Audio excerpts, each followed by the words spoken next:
तो दोस्तों कूटनीति के लिहाज से भारत की एक बहुत बड़ी जीत हुई है, जिसमें भारत द्वारा सीधे सीधे पश्चिमी ताकत को चुनौती देते हुए न केवल उन्हें पछाड़ा है बल्कि पीछे हटने के लिए बाध्य कर दिया है।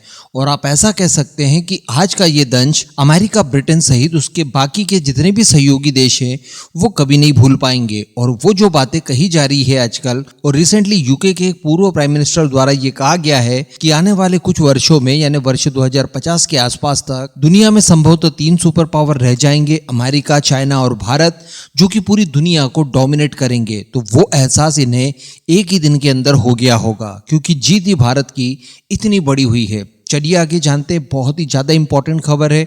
कुछ हद तक हिस्ट्री को भी इसमें जानने वाले हैं, एक्सप्लोर करने वाले हैं। कहीं से भी वीडियो को स्किप किए बिना पूरी वीडियो जरूर देखिएगा और अपने इस चैनल को सब्सक्राइब जरूर कर दीजिएगा। तो दोस्तों, जैसा कि हम लोग जानते हैं कि कई पश्चिमी ताकतों द्वारा 16वीं से लेकर 19वीं सदी तक दुनिया के कई सारे क्षेत्रों में उपनिवेशकवाद चलाया गया, कई देशों को गुलाम बनाए रखा और इस तरह से लगभग पूरी दुनिया का ही दोहन किया, उनका शोषण किया। इससे भारत भी अछूता नहीं रहा। एशिया की बात की जाए तो पूरा एशिया ऑलमोस्ट पश्चिमी देशों का गुलाम रह चुका है। अब इसी में एक नाम निकल कर आता है मॉरिशस का। एक्चुअली मॉरिशस, जो कि हिंद महासागर में ही पड़ता है, भारत का अच्छा खासा इन्फ्लुएंस है इसके ऊपर। तो यहाँ पर 16वीं सदी में पुर्तगाली आते हैं, जो कि इस देश को बहुत बड़े स्केल पर एक्सप्लोर करते हैं। यहाँ के कई सारे आइलैंड्स वगैरह एक्सप्लोर उन्हीं के द्वारा किए जाते हैं। उसके बाद वो लोग चले जाते हैं, फिर डच आते हैं, फिर फ्रांसीसी आते हैं। फ्रांस के आ जाने के बाद कुछ समय तक वो लोग यहीं पर रहते हैं, इन्हें उपनिवेशक बनाकर। उसके बाद नेपोलियन की हार हो जाती है, उसके बाद फ्रांसीसी भी चले जाते हैं। फिर फाइनली आते हैं ब्रिटिशर्स, और ब्रिटिशर्स आकर यहाँ पर अपना राज स्थापित कर लेते हैं। तो भारत के साथ साथ मॉरिशस को भी ब्रिटिशर्स अपने अधीनस्थ रखते हैं, काफी लंबे समय तक रखते हैं। जिस तरह से भारत बाद में आजाद हुआ 1947 में, ठीक इसी तरह की स्वतंत्रता मॉरिशस को भी मिल जाती है 1968 में। तो 1968 में अंग्रेज लोग मॉरिशस छोड़कर तो चले जाते हैं, लेकिन भारत के अंडमान एंड निकोबार द्वीप समूह की तरह मॉरिशस के पास भी एक द्वीप समूह है जिसे ब्रिटिशर्स नहीं छोड़ते। इसे कहा जाता है चागोस द्वीप आइलैंड, और ये स्ट्रैटेजिकली बहुत ही ज्यादा इंपॉर्टेंट है, क्योंकि भारत की जल क्षेत्र की बात की जाए तो ये भारत की समुद्री सीमाओं से केवल 2000 किलोमीटर की दूरी पर है। इसके साथ साथ हिंद महासागर में मौजूद ये एक ऐसा पॉइंट है जहां से पूरे क्षेत्र में आप निगरानी रख सकते हैं। अब जब मॉरिशस छोड़कर 1968 में ब्रिटिशर्स वापस जा रहे थे, तो उस दौरान मॉरिशस के लोगों ने इस बात को लेकर भी विरोध किया कि आप चागोस द्वीप आइलैंड को भी छोड़िए, लेकिन ब्रिटिशर्स ने यहाँ पर इनकार कर दिया और ये कहा कि देखिए, चागोस को लेकर अगर आप दबाव बनाने की कोशिश करेंगे तो हम लोग आपको भी स्वतंत्रता नहीं देंगे। ऐसी परिस्थिति में उन्होंने जैसे तैसे मॉरिशस को मना लिया और फाइनली चागोस को अपने पास ही रखा।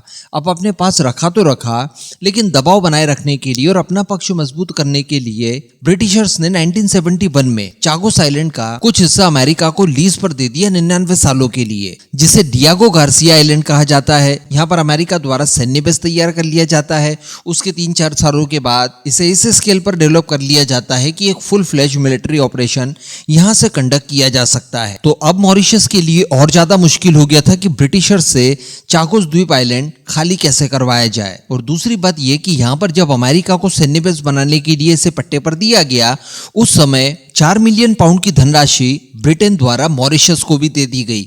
अब मॉरिशस ने इसे स्वीकार भी कर लिया। अब जब पैसे आपने स्वीकार कर लिए तो आपका पक्ष अपने आप कमजोर हो जाता है, और ऐसे ही कुछ देखने के लिए मिला। मॉरिशस द्वारा पहले तो बहुत कूदाफांदी की गई, इसके लिए उन्होंने संयुक्त राष्ट्र में भी इस मुद्दे को रखा और यूएन द्वारा भी ब्रिटेन का अवैध कब्जा इसे घोषित किया गया। इसके अलावा मॉरिशस द्वारा ब्रिटेन के खिलाफ आईसीजे में भी जाया गया, इंटरनेशनल कोर्ट ऑफ जस्टिस, तो वहां से भी इस कब्जे को अवैध करार दिया गया। लेकिन चूंकि ब्रिटेन की सॉफ्ट पावर के बारे में आप जानते हैं, साथ ही उसके पास अमेरिका का भी सपोर्ट था, क्योंकि अमेरिका द्वारा भी कब्जा कर लिया गया था और यहाँ पर अपना सैन्य बेस तैयार कर लिया। तो इन्होंने कई सारी दलीलें दी जवाब में। इनके द्वारा ये कहा गया कि देखिए, हमारा यहाँ पर रहना किसी तरह का कोई अवैध कब्जा वगैरह नहीं है, बल्कि इस पूरे क्षेत्र के लिए सुरक्षात्मक दृष्टि से भी बहुत ज्यादा जरूरी है, क्योंकि हमारी उपस्थिति यहाँ पर आतंकवाद, संगठित अपराध, समुद्री डकैतियां और भी अन्य कई तरह के क्राइम जो इस इलाके में हो सकते हैं, उनके ऊपर नजर रखने के लिए ये जरूरी भी है। और ऐसे चलते चलते आज की परिस्थितियों तक ये मामला पहुंच गया।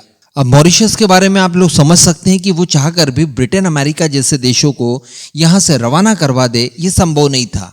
लेकिन फिर सडनली यहाँ पर एंट्री होती है भारत की, और भारत की आज की अगर पॉलिटिक्स आप देखें और आज भारत का जो रुतबा देखें आप कूटनीति में, तो वो बताने की ज़रूरत नहीं है। भारत एक अच्छा खासा प्रभाव अब दुनिया भर के मामलों के ऊपर डालने लगा है और भारत द्वारा सीधे इस मामले में इंटरवीन किया गया। खासकर यह मामला उस समय बहुत ज़्यादा उठा था जब अमेरिका द्वारा भारत के अंदर लगातार हस्तक्षेप करने की कोशिश की जा रही थी।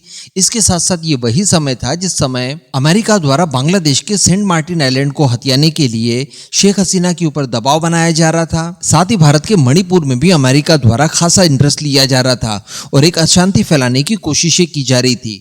तो इन सब चीजों को लेकर भारत द्वारा अपना पूरा दमखम लगा दिया गया और फाइनली अब खबर निकल कर आ रही है कि पूरे 4 दशकों के बाद ब्रिटेन अब इस बात के लिए स्वीकृति दे चुका है, उसे मानना पड़ा है कि हाँ वो चागोस आइलैंड को अब मॉरिशस के हवाले कर देगा और ये भारत की एक बहुत बड़ी कूटनीतिक जीत बताई जा रही है। इसके लिए बताया जा रहा है कि 3 अक्टूबर के दिन ऑफिशियली ब्रिटेन द्वारा चागोस आइलैंड की जितनी भी संप्रभुता वगैरह थी ये सब कुछ मॉरिशस को सौंप दी गई है और इसको लेकर मॉरिशस के द्वारा भी ये कहा गया है कि भारत की एक जो शांत टाइप की भूमिका यहाँ पर थी, यानी बैकडोर से जिस तरह से भारत ने इस पूरे मामले को हैंडल किया और मॉरिशस के लिए बैकिंग की, वो एक महत्वपूर्ण रोल प्ले करता है इस उपनिवेशकवाद को यहाँ से हमेशा के लिए तोड़वाने के लिए। यानी जो ब्रिटेन को बाध्य होना पड़ा चागोस आइलैंड को वापस सौंपने के लिए मॉरिशस के लिए, इसके पीछे मॉरिशस भी मानता है और पूरी दुनिया मान रही है कि भारत का सबसे महत्वपूर्ण योगदान था। अब जैसे ये फैसला आता है कि चागोस आइलैंड वापस मॉरिशस को सौंप दिया जाएगा, इस बात को लेकर, इस फैसले को लेकर भारत द्वारा भी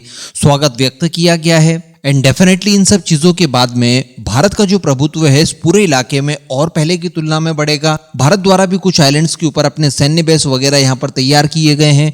मैंने आपको पास्ट में बताया था जो कि चाइना को घेरने के लिए खासे मददगार साबित होंगे, जो चाइना हिंद महासागर में इस समय मालदीव के अंदर अपने अड्डे तैयार कर रहा है उनको लेकर। लेकिन दोस्तों यहाँ पर एक चीज के लिए अभी भी समझौता करना पड़ेगा, क्योंकि ये जो पूरा समाधान निकला है कि चागोस आइलैंड अब मॉरिशस को वापस दे दिया जाएगा वो तो ठीक ही है, लेकिन जो डिएगो गार्सिया आइलैंड है जहां पर अमेरिका और ब्रिटेन का सैन्य बेस मौजूद है वो एज इट इज रहेगा और बताया जा रहा है कि वो लीज की अवधि खत्म होने तक अमेरिका के पास ही रहेगा, यानी 99 सालों के लिए। जब तक 99 साल पूरे नहीं हो जाएंगे तब तक अमेरिका यहाँ पर अपनी प्रेजेंस बरकरार रख पाएगा और अब उसे किसी तरह से कोई भी यहाँ से हटा नहीं सकता एटलीस्ट। तो खैर वैसे अमेरिका की प्रेजेंस अगर इस इलाके में रहती है तो ये काफ़ी हद तक भारत के लिए भी सही होगा, क्योंकि चाइना को काउंटर करने के लिए संयुक्त प्रयास यहाँ से किए जा सकते हैं, एक बाजू से भारत तो दूसरी बाजू से अमेरिका, बशर्ते अमेरिका किसी तरह से भारत के मामलों में हस्तक्षेप ना करे। अगर वो ऐसा नहीं करता है तो भारत को इससे किसी तरह की कोई आपत्ति नहीं हो सकती